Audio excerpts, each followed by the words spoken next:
हरदा में बारूद के ढेर ने कई परिवारों को खत्म कर दिया। उन छोटे छोटे बच्चों के बारे में सोच के देखिए जिन्होंने अपने माता पिता दोनों को किसी की लालच की भेंट चढ़ते अब देखा है। उस बूढ़ी मां के बारे में सोच के देखिए जिनके बेटे बहू दोनों ही पटाखे के बारूद में उड़ गए।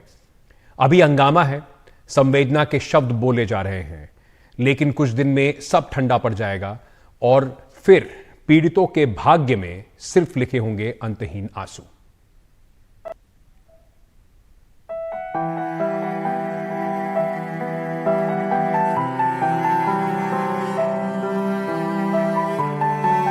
इन मासूमों की आंखों में आंसू नहीं होते अगर पटाखे की फैक्ट्री में धमाका नहीं होता।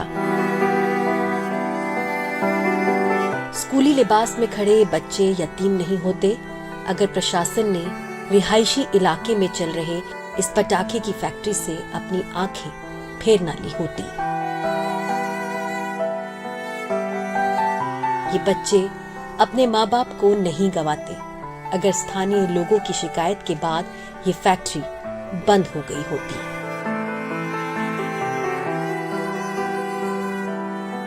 ये बच्चे रोज की तरह मंगलवार को भी स्कूल गए थे, लेकिन इन्हें क्या पता था कि ये मंगल कितना भारी पड़ने वाला है। हमारा सारा सामान गृहस्थी का खाने का एक अलग दाना नहीं बचा मैडम। कपड़े पहने दिखाई ये सब यूनिफॉर्म में क्यों है? स्कूल यूनिफॉर्म में इसलिए नहीं आ गए थे मैडम। स्कूल की छुट्टी में भगते सुना। स्थानीय लोगों का कहना है कि सरकारी दफ्तरों में शिकायतों की कॉपियां धूल फांकती रही और इधर बर्बादी की कब्र पर पटाखों की फैक्ट्री चलती रही। अब आंखों में आंसू भरकर लोग या तो अपनी किस्मत को कोस रहे हैं या अपने परिजनों को ढूंढ रहे हैं जिनका अब तक कोई पता नहीं चला। अब हम तो रोड पे ही खड़े हैं, हमको तो सरकार मदद देगी, कहीं रहने की व्यवस्था करेगी तो हम रहेंगे, नहीं तो हम तो रोड पे खड़े हैं। मुश्किल से हमने जिधर उधर जंगल में जैसे तैसे बैठ के रात बिताई है हमने बच्चों को लेके। सोए हुए प्रशासन की नींद तब टूटी जब पटाखों में लगी आग में कई घर जलकर भस्म हो गए। प्रशासन की आंखें तब खुली जब उसने घायलों को एम्बुलेंस से अस्पतालों में जाते देखा। किसी पीर बी, किसी सुभद्रा बाई, किसी दुर्गेश प्रसाद, किसी अमीना, किसी रहीम खान को हरदा से भोपाल अस्पताल में पहुंचाया गया। अचानक से आवाज़ आई वोल्टेज ब्लास्ट होने की, तो हम लोग ने एकदम से भगदड़ मचाई। सब लोग बोले भागो भागो। हम लोग भागने लग गए। हम कंपनी से बाहर तो निकल गए थे मगर धमाका बहुत तेज था। पूरी जमीन हिल गई थी, पूरा मतलब चारों तरफ आग आग थी। कितने लोग थे अंदर? सारे 3-4 हजार से ज़्यादा थे लोग। 4 मंजिल तक काम करते थे, सब अलग अलग फ्लोर पे बैठते थे, सबका अलग अलग काम।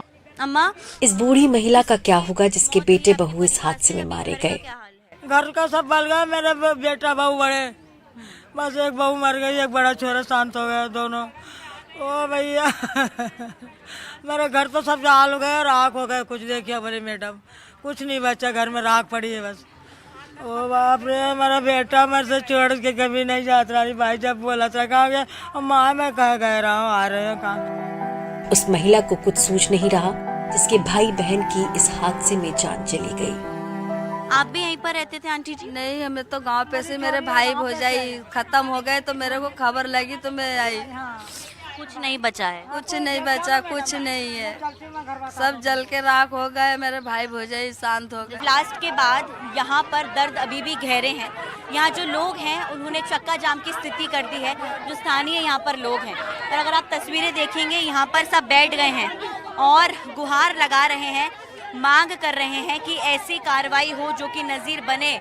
लेकिन जो उनके घर उजड़ गए और यहाँ पर जो है लोग उसको लेकर काफ़ी ज़्यादा आक्रोशित हैं। किसी का सुहाग जल गया तो किसी का घर स्वाहा हो गया। लोगों को इस बात की तकलीफ है कि प्रशासन ने कभी उनकी आवाज को सुना ही नहीं। बच्चे को लेकर कहाँ जाएंगे? अब कहाँ जाएंगे? रोड पे खड़े रात भर के, कहाँ जाएंगे? कहीं नहीं जा रहे हम तो, रोड पे बैठे सारी रात बच्चों को लेकर। सब तहस नहस हो गए? सब हो गए तहस, कुछ नहीं बचा। जो तन पे कपड़े थे वही कपड़े बस। प्रशासन की ओर से कोई मदद नहीं मिली हमको। तब प्रशासन ने अगर शिकायतें सुन ली होती तो आज वो सारी सांसें चल रही होती जिन पर आंसुओं के सिवा अब कुछ बचा नहीं है। शिकायतें पुराने दस्तावेजों की तरह रखी रह गई और जिंदगी रद्दी कागज की तरह जल गई। हरदा से अब्दुल समद के साथ अमृतांशी जोशी की रिपोर्ट, एनडीटीवी इंडिया के लिए।